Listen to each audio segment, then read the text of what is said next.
अभी ये माइक खराब हो गया है। आपके और मेरे और भरतपुर के बीच में कई का समस्या आई। एक बार मैं पहले भरतपुर आने का प्रयास कर रहा था, सूबे के मुख्यमंत्री मेरे और आपके बीच में आ गए। आज मैं आना चाह रहा था, प्रोग्राम तय हुआ तो आपसे पहले गोली मेरे पास चली आई। सारी मुसीबतें भी मुझे आपसे अपनी बात रखने से रोक नहीं पाएंगे। आज भाई ने मीडिया वालों को बिठाने के बजाय बिठाने, हमारे यहाँ तो मीडिया के भेष में आ रहे हैं गोली चलाने वाले। जिन्हें लगता है कि मैं गोलियों से डर जाऊँ। बाबू जगदेव प्रसाद कुशवाहा को तो ऐसी सभा में गोली लगी। मैं गोली का जवाब भी दे सकता हूँ। गोली का जवाब शांति से दूंगा हमेशा। उनकी गोली का एक और कारण ये है कि वो डर रहे हैं। आप ये जानते हो कि वो मुझे सीबीआई, ईडी, इनकम टैक्स से नहीं डरा सकती। गोलियों से नहीं डरूंगा। मेरी माँ बहनों का, मेरे भाइयों का प्यार आशीर्वाद मेरे साथ। गुलामी की बेड़ी एक दिन में नहीं कटती।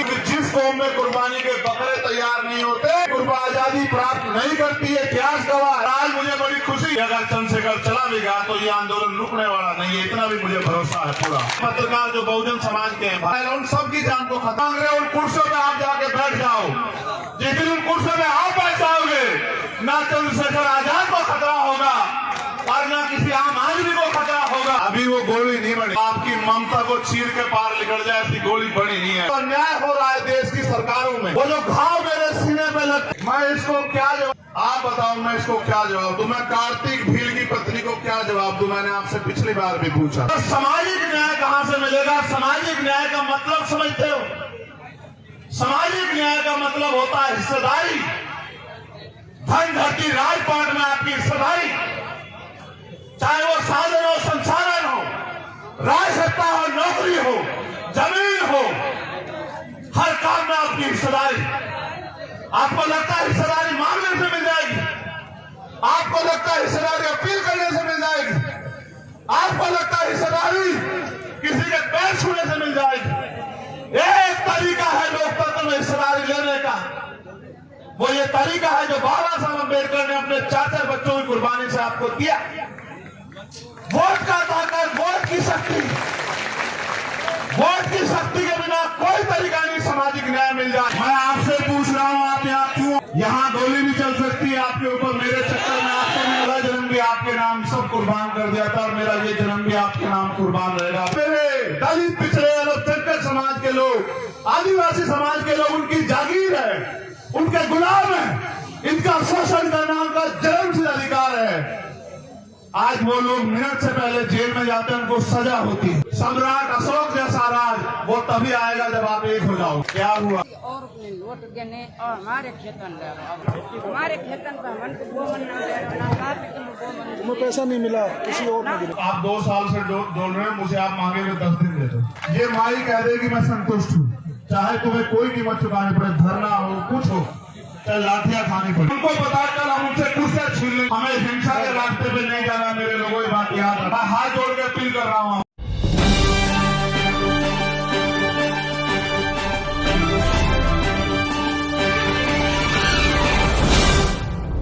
अभी ये माइक खराब हो गया है। आपके और मेरे और भरतपुर के बीच में कई का समस्या आई है। एक बार मैं पहले भरतपुर आने का प्रयास कर रहा था, तब सूबे के मुख्यमंत्री मेरे और आपके बीच में आ गए। उनको उस प्रोग्राम में आना था और मैं उनके साथ आना नहीं चाहता था, क्योंकि उनकी सरकार में बहुत अच्छे काम नहीं हो रहे हैं, तो मैं फिर उस दिन नहीं आया। आज मैं आना चाह रहा था, प्रोग्राम तय हुआ तो आपसे पहले गोली मेरे पास चली आई। और अब मैं जब अपनी बात रखना चाह रहा था तो ये माइक खराब हो गया।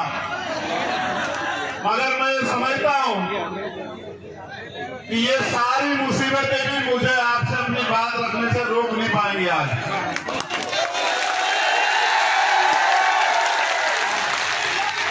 सामान्य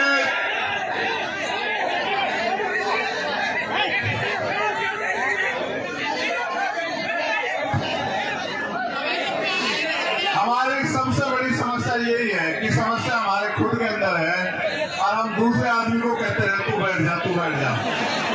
जिस दिन हम खुद बैठ जाएंगे ना, जिम्मेदार बन जाएंगे, उस दिन सारी समस्या खत्म हो जाएगी। भाई बैठते हैं, क्या खा लिया था मैं, क्यों नहीं बैठते हो? ये जो नीले पढ़ के मैं बैठता हूँ, पत्रकार हो गया, क्यों नहीं बैठते हो?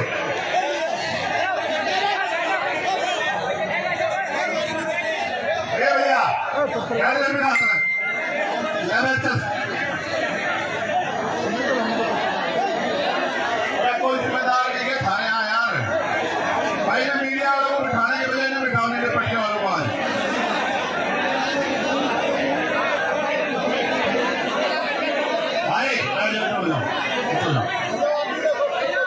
आज तमिल मानने को राजनीति में भी सभा खराब करके मजा आ रहा है, क्या करोगे इसका?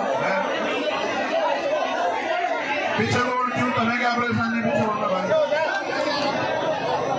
अरे भाई तो पूरी सभा खराब हो रही, क्या चार गिरो मैं ध्यान बताऊं।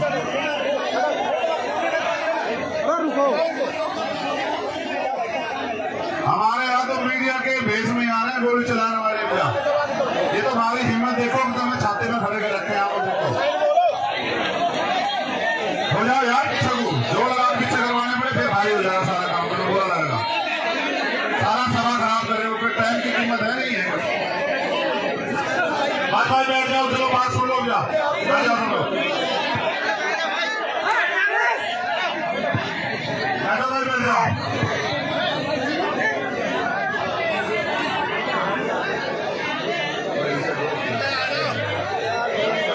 यहाँ पे टेस्ट का मतलब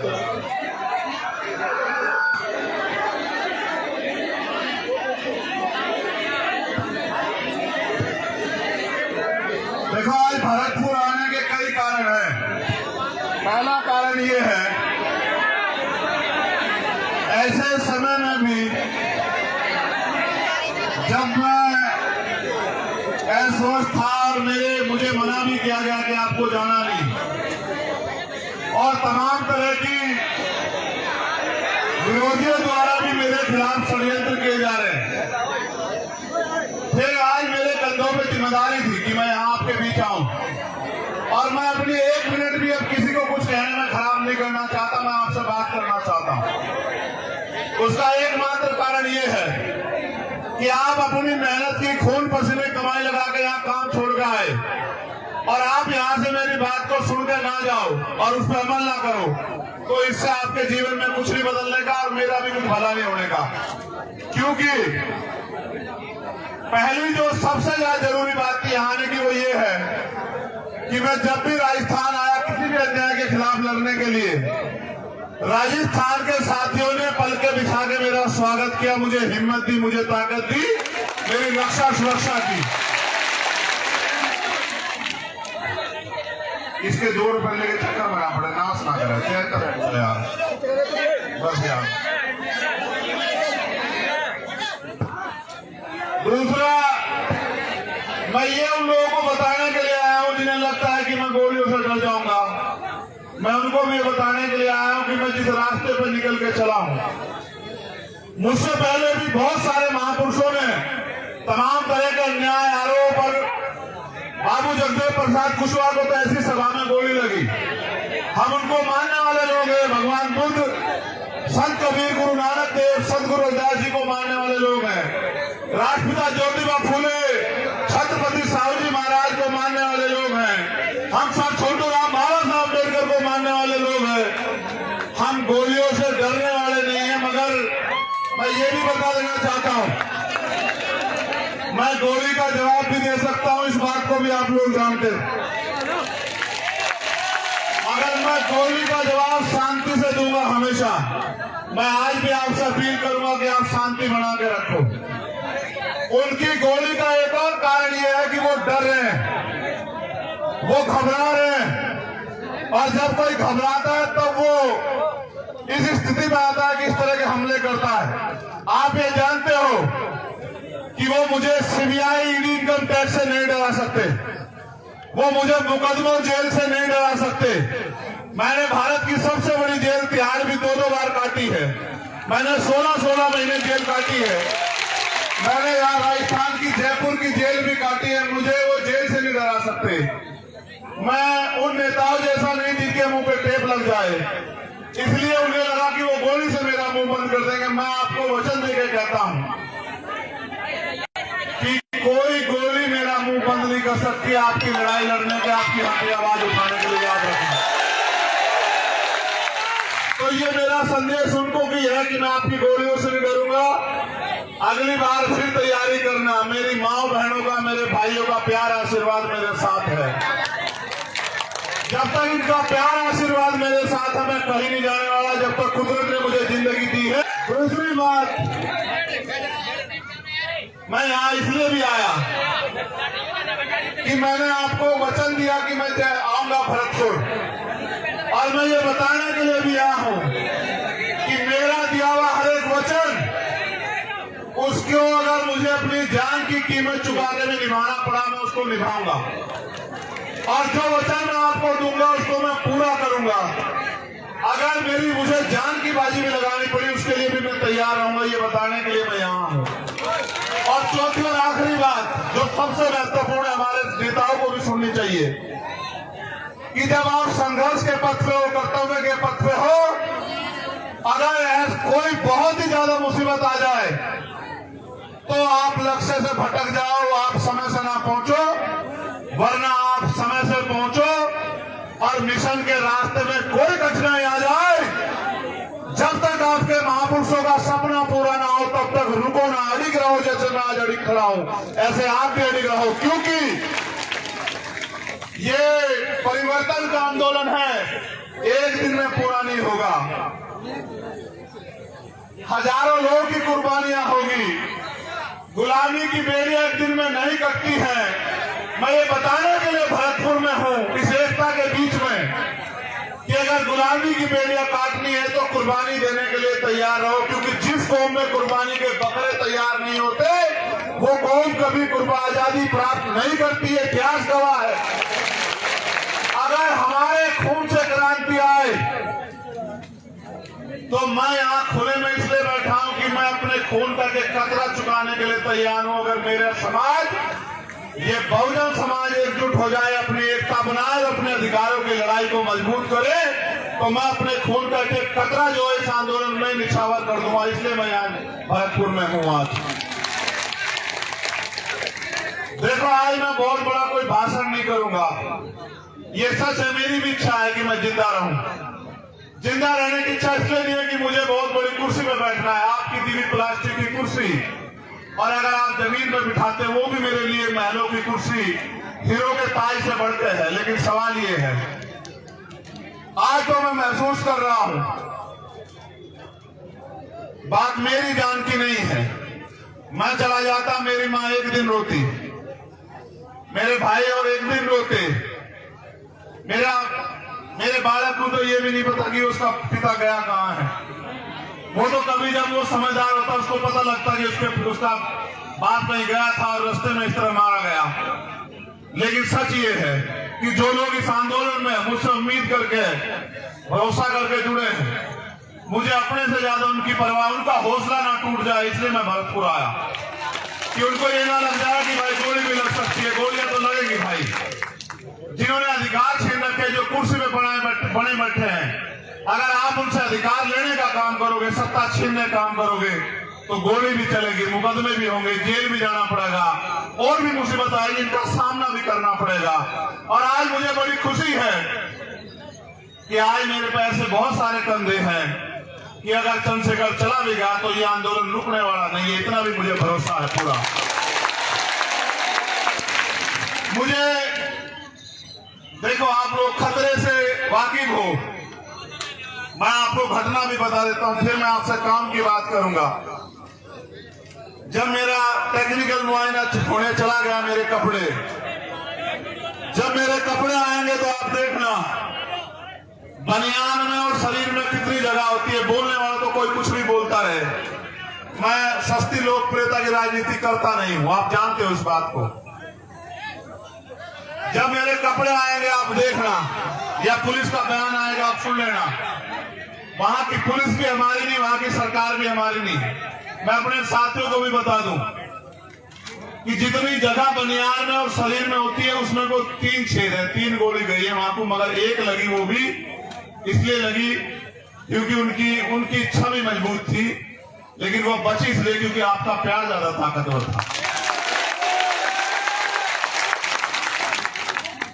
पहली गोली जब शीशे पे लगी, वो शीशा मजबूत था, वो क्योंकि राउंड कब मिले वो आसानी से आके ऐसा लगा जैसे पत्थर लग गया सिर में।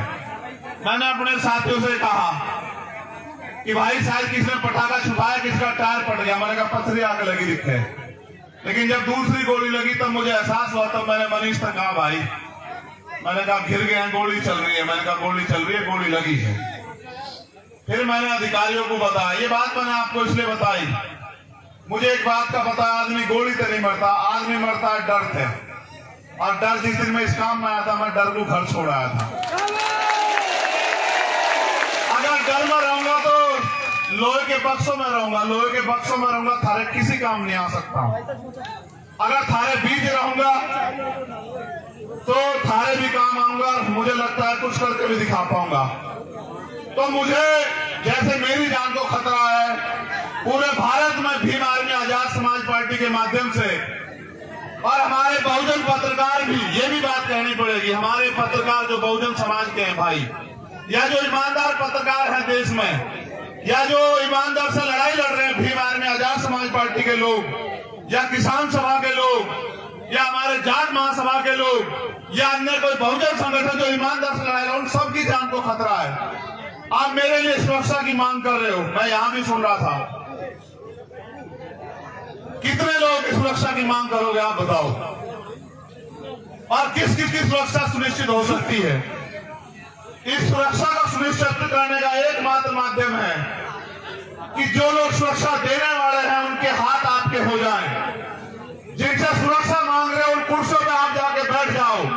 जिस दिन उन कुर्सियों पे आप बैठ जाओगे, ना चंद्रशेखर आजाद को खतरा होगा और ना किसी आम आदमी को खतरा होगा।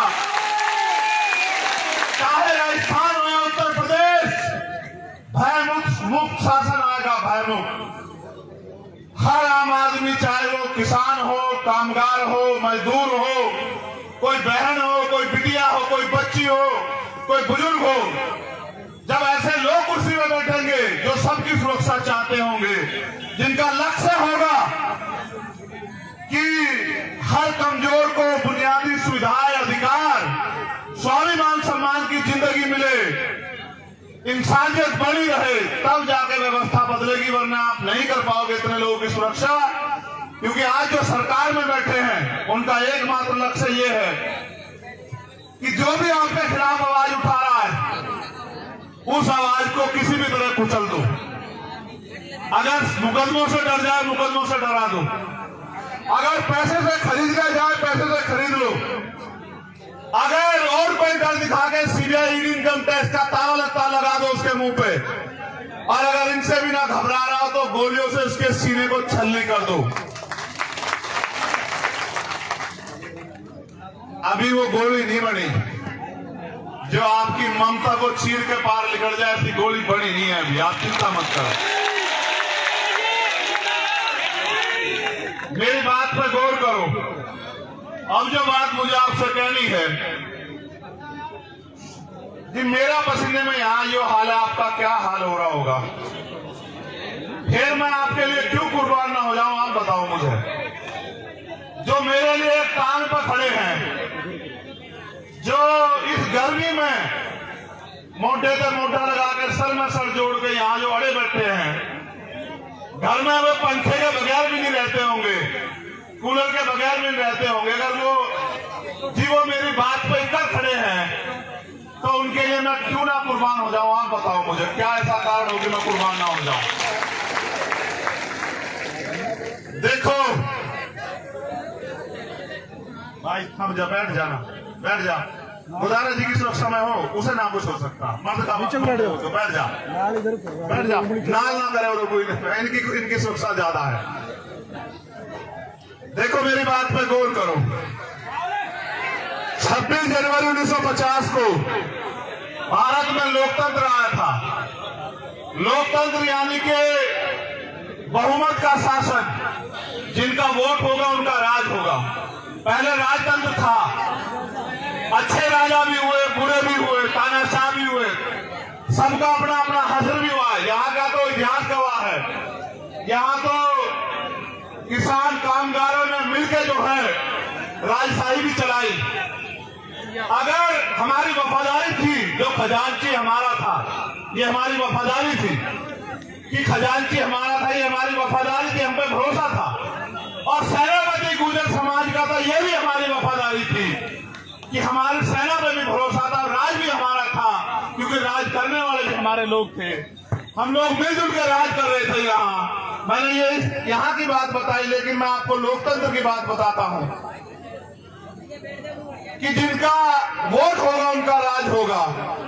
आज आपको चाहे रोजगार चाहिए हो या न्याय चाहिए हो या कोई हक अधिकार चाहिए हो, हर चीज के लिए सरकार पे आप लोग निर्भर हो, लेकिन सरकार बनाने की शक्ति आपके अंदर है। जैसा मैंने कहा, जिनका वोट होगा उनका राज होगा।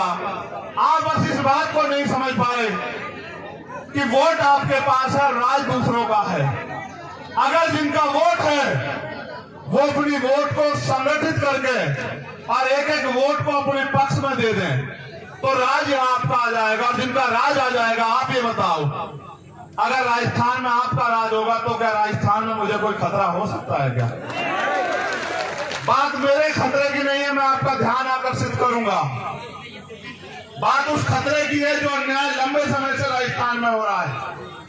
चाहे मुंह से रखने पर हत्या हो, चाहे पानी पीने पर मटकी छूने पर हत्या हो, चाहे घोड़ी पर बैठने पर अपमान किया जाए, चाहे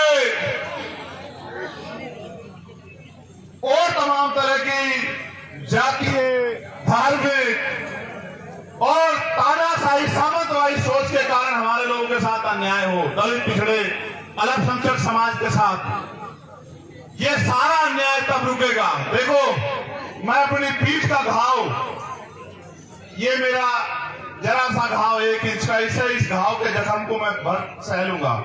ये मेरी पीठ पे है, ये मुझे कम दिखाई देगा, लेकिन जब रोज मैं अन्याय सुनता हूँ, अपनी बहन बेटियों के साथ होते अन्याय को देखता हूँ, अखबार में पढ़ता हूँ, टीवी में देखता हूँ, वो जो घाव मेरे सीने पे होता है, मैं उस घाव से परेशान हूं। इस दर्द को तो कुछ नहीं है, इस दर्द को तो मैं सह लूंगा।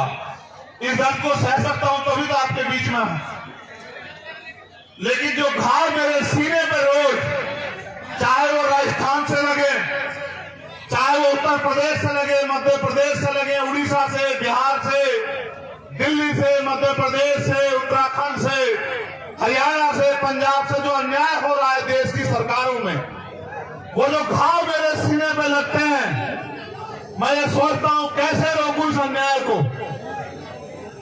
मेरी बहन ओम प्रकाश रैगर की से बड़ी वाली छोटे वाली गुड़िया यहाँ बैठी है।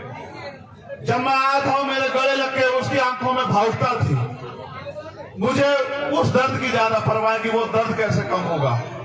वो दर्द एक तरीका ही है कम करने का। और जो आप मान रहे हो सुरक्षा सुरक्षा सुरक्षा, मत मांगो सुरक्षा। इन नालायक सरकारों से कोई सुरक्षा मत मांगो। आप सुरक्षा तंत्र खुद बनो। सुरक्षा मांगने वाले नहीं, सुरक्षा देने वाले बनो। मेरे लोगों, अपनी ताकत को समझो। मैं इसको क्या जवाब दूं? आप बताओ, मैं इसको क्या जवाब दूं? मैं कार्तिक भील की पत्नी को क्या जवाब दूं? मैंने आपसे पिछली बार भी पूछा था। मैं जितेंद्र मेघवाल के परिवार को क्या जवाब दूं? मैं राजस्थान में आके क्या बड़ी बड़ी बातें करूं जब मैं न्याय नहीं दिला पा रहा हूं। आपने सामाजिक न्याय सम्मेलन रखा। हमारे किसान नेता पुष्पेंद्र चौधरी मुझसे पहले बोले होंगे, हम न्याय नहीं ले पा रहे राजस्थान में, तो सामाजिक न्याय कहां से मिलेगा? सामाजिक न्याय का मतलब समझते हो? सामाजिक न्याय का मतलब होता है हिस्सेदारी। धन धरती राजपाट में आपकी हिस्सेदारी, चाहे वो साधन हो, संसाधन हो, राज सत्ता हो, नौकरी हो, जमीन हो, हर काम में आपकी हिस्सेदारी। आपको लगता है हिस्सेदारी मांगने से मिल जाएगी?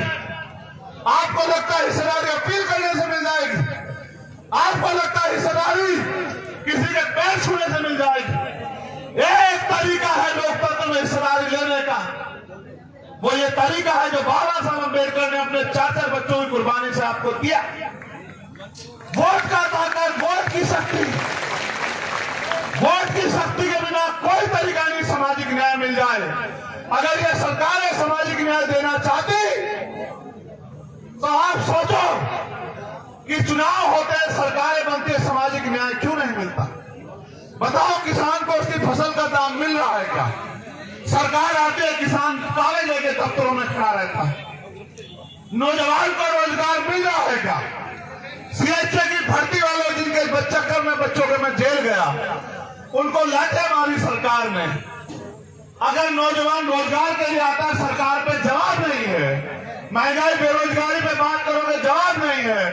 गरीबों की ताकत वो लोग जमीन छीन रहे, जवाब नहीं है। मैं भी गया वहां नवलगढ़, किसानों की जमीन पूंजीपतियों को दे दी, उसमें हिस्सा मजदूरों का भी था, क्योंकि किसान की जमीन पे किसान मालिक नहीं होता अकेला।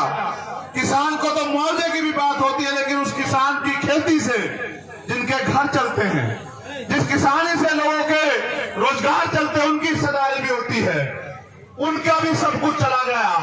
आजाद भारत में कुछ बंटवारा नहीं हुआ। ना जिन पे जमीन थी उनको जमीन मिली, ना जो जिन पे उद्योग थे उनको उद्योग मिले, ना जिन पे रोजगार था उनको रोजगार मिले। अगर मिला तो ये मिला कि जब भी हक की आवाज उठाई तो लाठियां मिली, गोलियां मिली, जेल मिली, मुकदमे मिले, अन्याय हुआ, अत्याचार हुआ, अपमान हुआ। और अगर किसी ने आवाज खोली तो उसका स्वागत गोलियों से हुआ।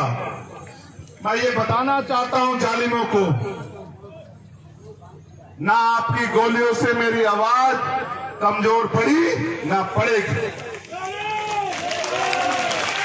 मैं कल भी हिस्सेदारी अधिकारों के लिए लड़ रहा था और आज भी लड़ रहा हूं, कल भी लड़ता रहूंगा। और जब तक मेरे जिस्म में लहू का आखिरी कतरा रहेगा, जब तक मेरे अंदर आखिरी सांस रहेगी, मैं आपके अधिकारों के लिए, आपको अपने पैरों पे खड़ा करने के लिए, आपको ताकतवर बनाने के लिए लड़ता रहूंगा। ये वचन देने के लिए मैं आज भरतपुर आया।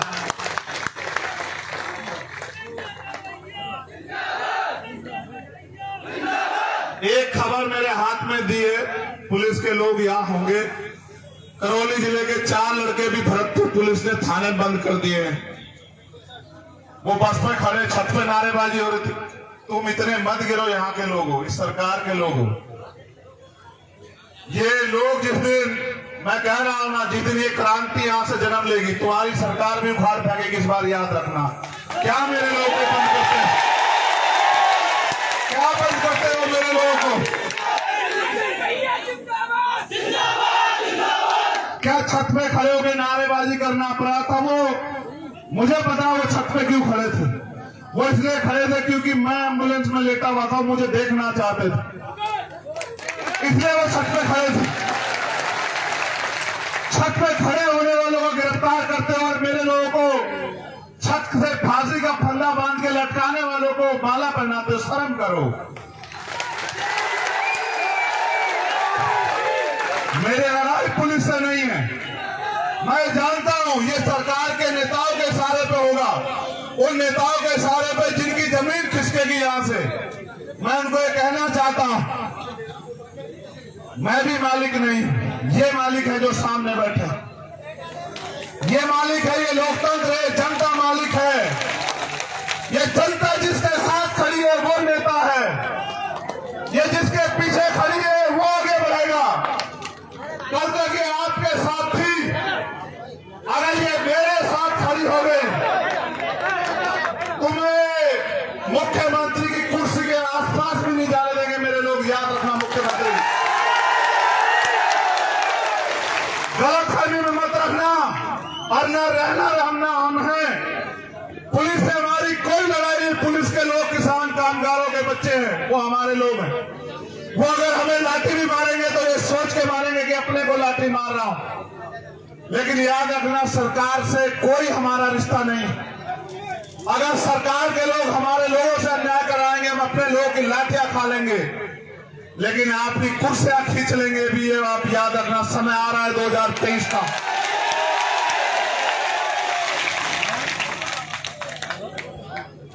यहां एक जो प्रोजेक्ट है, ईस्टर्न राजस्थान कैनाल प्रोजेक्ट, जो लंबे समय से यहां रुका हुआ है, और यहां से जो जल संसाधन मंत्री उन्होंने कहा कि पहले मुख्यमंत्री बना दो, तब 6,000 करोड़ रुपए का प्रोजेक्ट दूंगा। मैं ये भी बता दूं, ना तो वो 6,000 करोड़ रुपए उनके, वो जनता के टैक्स का पैसा है। मैं आपको एक जानकारी दे दूं इस बात के साथ, जो पैसा सरकार खर्च करती है केंद्र की करे स्टेट की, वो पैसा जनता के टैक्स का पैसा होता है, सरकार का नहीं होता। सरकार के लोग अपने घर से पैसा नहीं लाते हैं।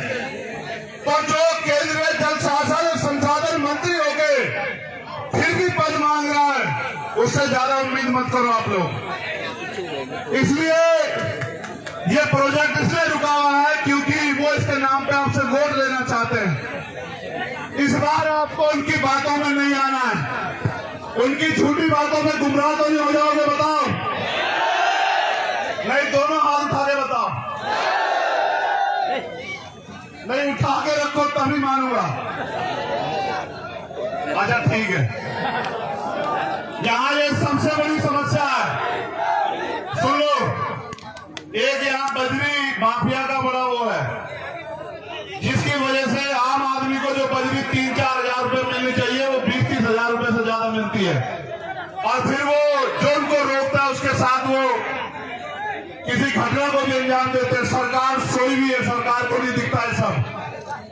सरकार का संरक्षण है उनको। नकल माफिया का मामला आप देखते हो इस सरकार में कि सारे पेपर जो है वो भर्तियों से पहले लीक हो जाते हैं। अब मैं आपसे एक बात जानना चाहता हूं।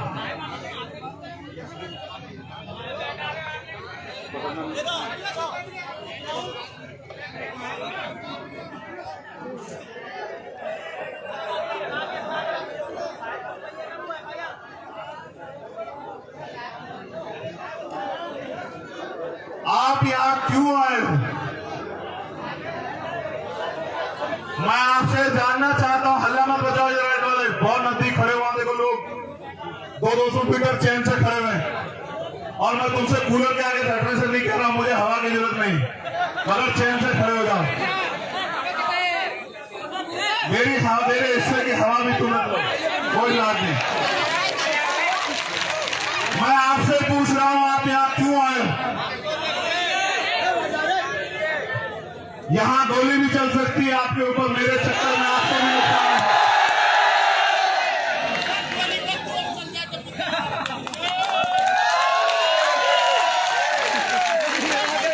मैं अपनी बहनों मां से पूछना चाहता हूं, मैंने तो कभी आपके लिए 1 रुपए का काम भी नहीं किया, क्यों आई हो?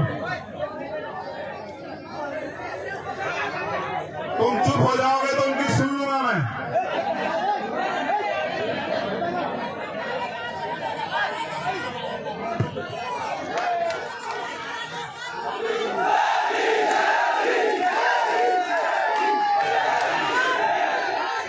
एक मिनट चुप हो जाओ।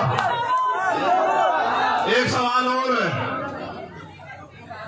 ये गरीब, आपका ये गरीब खून जो है ना, ये खटक बहुत रहा लोगों की आंखों में। क्या ये आपका आशीर्वाद आगे भी मुझे मिलेगा? ऐसा तो नहीं जब अमीर आ जाएंगे तो अपने गरीब बेटे को भूल जाओगी, अपने इस भाई को भूल जाओगी।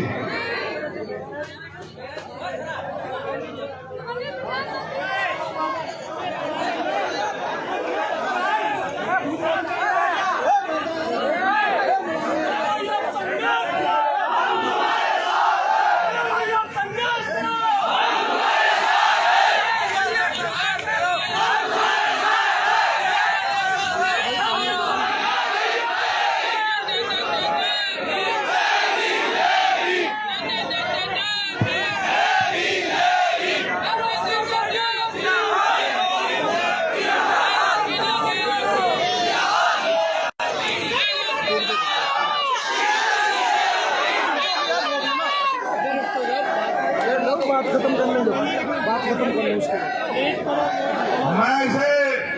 मैं आपका ज्यादा समय नहीं खर्च करूंगा क्योंकि मुझे 7 घंटे का सफर लगेगा। मैं अब से जाऊंगा तब 1 बजे पहुंचूंगा घर। लेकिन सच ये है, देखो मैं सच में नया हूं राजनीति में, मैं बिल्कुल सच में नया हूं। मैं ये नहीं कहता मैं बहुत बड़ा हूं,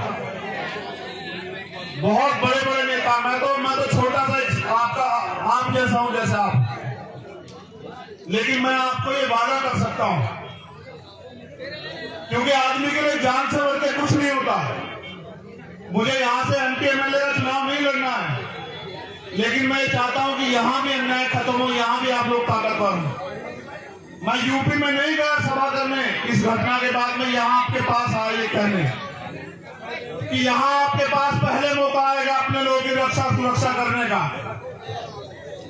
यहां आपके पास पहले अवसर है इन गुलामी की बेड़ियों को और उन सामंतशाही ताकतों को सबक सिखाने का कि अब हम जुर्म नहीं सहेंगे, अब हम किसी भी कीमत पे किसी भी अन्याय अत्याचार को बर्दाश्त नहीं करेंगे, चाहे वो चंद्रशेखर आजाद के साथ हो या गांव में रहने वाले आम किसी किसान, कामगार, नौजवान, महिला, मजदूर किसी के भी साथ हम इस अन्याय को नहीं सहेंगे।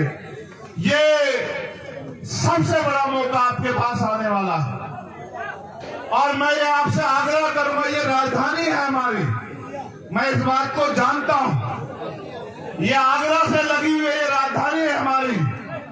मैं आपसे अपील करूंगा, आपने मिट्टी के पुतलों को ताकतवर बनाया।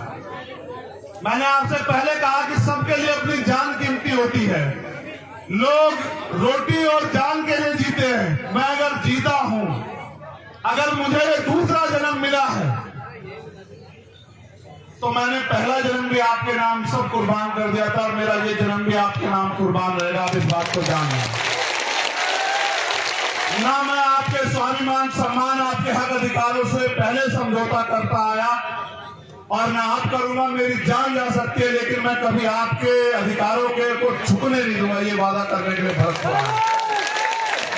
मेरे जाने के बाद तमाम तरह की बातें होंगी, बस याद रखना, अगर आप ये सोचते हो कि आपके साथ यहाँ अन्याय है, वो मैं दिल से कह रहा हूं, आपके पीठ पे पड़ी एक एक लाठी चंद्रशेखर आजाद की पीठ पे पड़ी। जब कोई जालिम, देखो मुझसे लड़ाई क्या है मैं बता देता हूं, आपसे पहले नहीं होता था कि कोई ताकतवर किसी की बच्ची को नोच ले, किसी का अपमान करे, किसी को गलत निगाह से देखे, किसी को घोड़ी पे ना बैठने दे, किसी की मूछें रखने पे हत्या कर दे, किसी की मटकी छूने पे हत्या कर दे। अब से पहले नहीं होता था, लेकिन अब होता है कि अगर ऐसा कोई करता है तो वो मिनट से पहले जेल जाता है, उसका बाप भी उसको बचा नहीं पाता। होता है जो ये सोचते थे कि ये किसान कमेरे, दलित, पिछड़े, अल्पसंख्यक समाज के लोग, आदिवासी समाज के लोग उनकी जागीर है, उनके गुलाम है, इनका शोषण करना उनका जन्मसिद्ध अधिकार है। आज वो लोग मिनट से पहले जेल में जाते हैं, उनको सजा होती है। उनको ये चुभने लगा कि आज एक लाखों चंद्रशेखर खड़े हो गए हैं, आज हर गली में चंद्रशेखर है, इस भरतपुर में हजारों चंद्रशेखर हैं जो सीना तान के खड़े हैं, जो जवाब देना जानते हैं। ये उनको चुभने लगा। वो लोग अपनी सरकार के मंचों में बैठते कहते हैं जो कल तक हमारे जूतों के फीते बांधते थे, इस संविधान की वजह से हमारे सर पे चढ़ के बैठ गए हैं। ये वो कहते हैं।